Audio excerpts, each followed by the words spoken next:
Hello again. And now I'm going to start with a small little formula I'm going to need to perform the completing of the square. Now, I know many of you will probably have heard of completing the square, and you guys will have seen it done a different way in school probably than what I'm about to show you. But if you bear with me and try to understand what I'm doing with my version, well, it's not my version of the completing square, but if you try and look at what I'm doing, how I'm setting this up, you're going to see that you don't have to memorize any rules about how to do this, and you'll really understand what's happening in an algebraic way. But before we get to examples with completing the square, I want to talk about a very simple formula that we're going to use over and over again in this context. Let's begin. So basically, the formula that we're going to use over and over again for completing the square is like this. It's going to be x plus a squared, okay, equals. So if I write down x plus a squared in general, what does that mean? That means x plus a times x plus a, right? Okay. This is by definition. If I have any number, like let's say 3 squared, that means 3 times 3. If I have 2 squared, that means 2 times 2. In this case, it just happens that the number I'm squaring is in the form of an expression x plus a.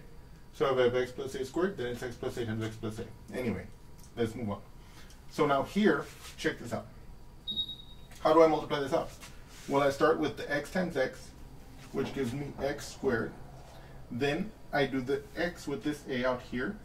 That gives me plus ax. Then I do this a with this x. That gives me plus ax again.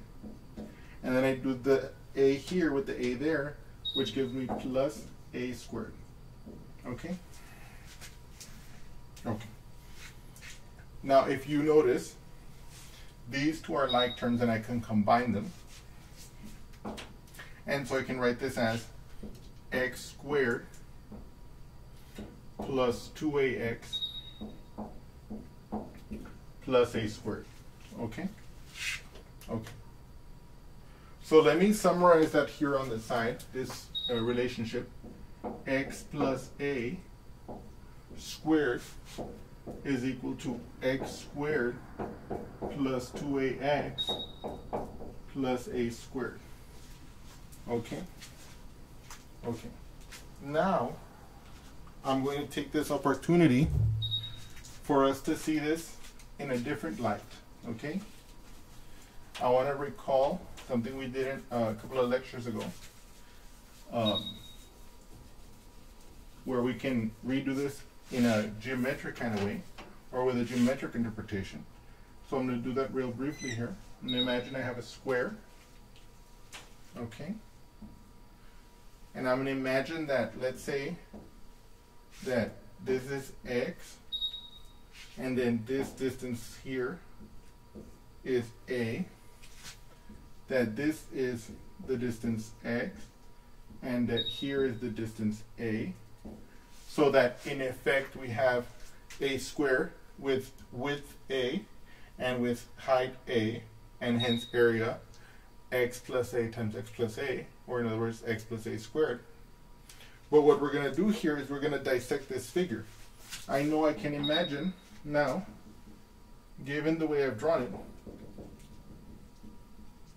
that I can dissect it like this.